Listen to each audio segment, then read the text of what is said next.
Pitas ngayon talbos, sitaw, isang pirasong ukra, isang pirasong maliit na ampalaya, dalawang patula, mustasa, isang pirasong bayabas, kay naunahan ako na pitas na yung dalawa, at malunggay.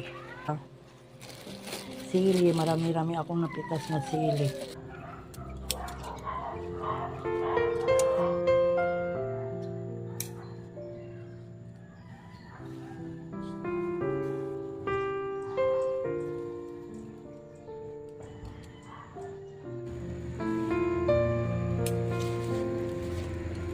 Ay, babalutin ako. Kasunod na.